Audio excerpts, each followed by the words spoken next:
Wabarakatuh. Saya Muhammad Rizky Andi Sanjaya dari kelas 11 TKJ 1 dari kelompok 2. Pada kesempatan kali ini saya akan membawakan materi tentang perkembangan kehidupan politik dan ekonomi pada masa demokrasi liberal 1950 sampai 1959. Latar belakang.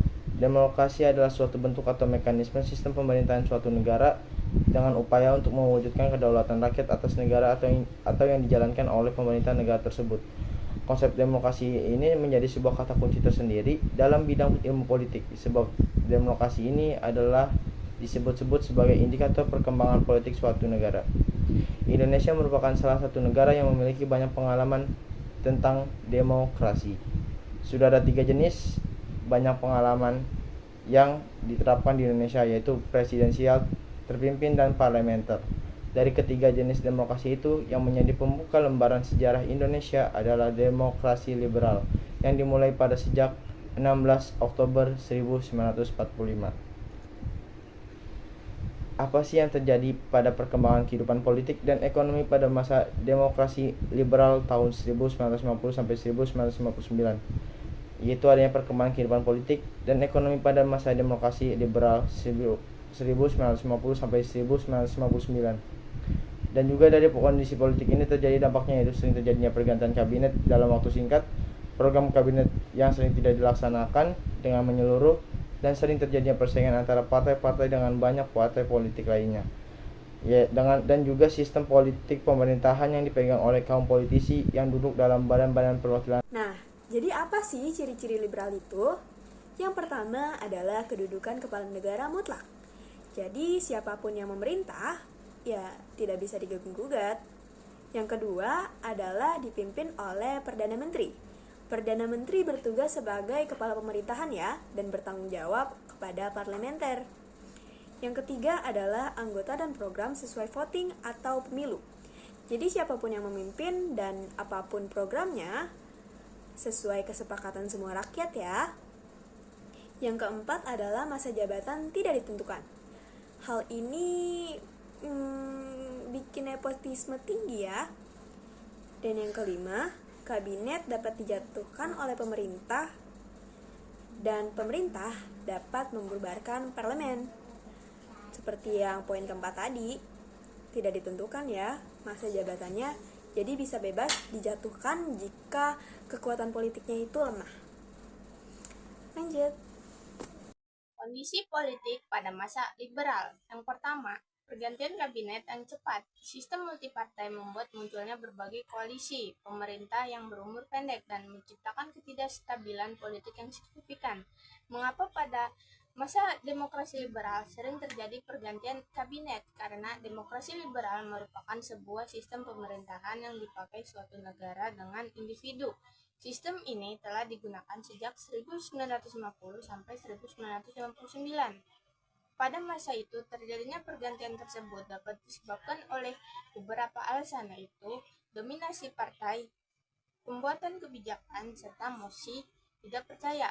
Adapun kabinet pada demokrasi liberal ialah yang pertama, Kabinet Narsi 6 September 1950 sampai 21 Maret 1951. Yang B, Kabinet Sukiman 27 April 1951 sampai 3 April 1952. Yang ketiga, Kabinet Wilopo pada tanggal 3 April 1952 sampai 3 Juni 1953.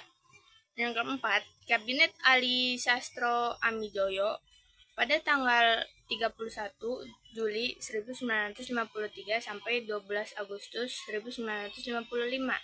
Yang terakhir, Kabinet Burhanuddin Taharap pada tanggal 12 Agustus 1955 sampai 3 Maret 1956. Selain Kabinet Narsi dan Kabinet Sukiman hanya bertahan dalam waktu yang singkat. Yang kedua, hubungan pusat dan daerah pergantian kabinet yang sering terjadi memengaruhi hubungan antara pemerintah pusat dan daerah. Daerah-daerah merasa kurang diperhatikan, terutama karena masih dalam tahap pembangunan pasca kemerdekaan. Hal ini menciptakan ketidakpuasan yang memicu gerakan separatisme di beberapa daerah.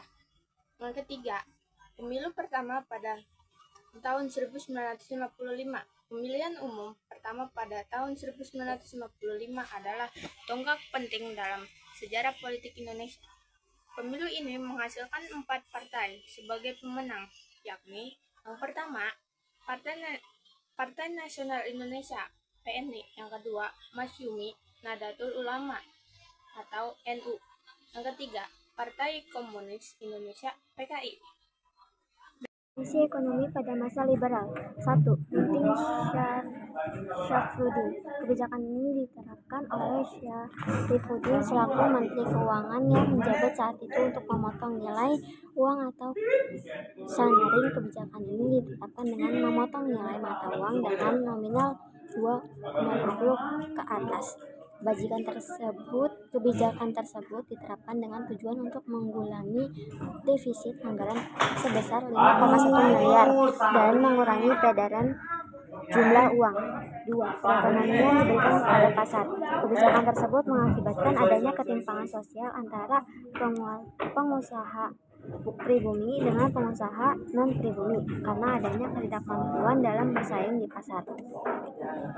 Kondisi ekonomi pada masa liberal. 3. Nasionalisasi Dijavasce Bank menjadi Bank Indonesia. Dijavasce Bank yang mulanya dikuasai pihak Belanda kemudian dinasionalisasikan oleh pemerintah sehingga menjadi Bank Indonesia. Hal ini dilakukan dengan tujuan untuk menaikkan pendapatan dan menurunkan biaya ekspor. Nasionalisasi Dijavasce Bank ini juga membuat pemerintah menjadi lebih leluasa untuk menjalankan kebijakan ekonomi di moneter. Jadi, apa sih yang terjadi pada perkembangan kehidupan politik dan ekonomi pada masa demokrasi liberal 1950 sampai 1959? Perkembangan kehidupan politik dan ekonomi pada masa demokrasi liberal tahun 1950 sampai 1959 dan juga dari kondisi politik ini terjadi dampaknya, yaitu sering terjadinya pergantian kabinet dalam waktu singkat. Program kabinet sering tidak dilaksanakan dengan menyeluruh, sering terjadi persaingan antar partai dengan banyaknya partai politik, sehingga sistem pemerintahan yang dipegang oleh kaum politisi yang duduk dalam badan-badan perwakilan rakyat.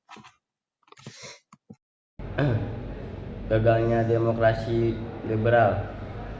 Pemberlakuan demokrasi terpimpin memandai berakhirnya era demokrasi liberal 1950 atau 1959. Hal ini disebabkan oleh yang pertama lemahnya lembaga politik, yang kedua ketidakstabilan politik, yang ketiga ketimpangan sosial, yang keempat korupsi, yang terakhir inflasi tinggi.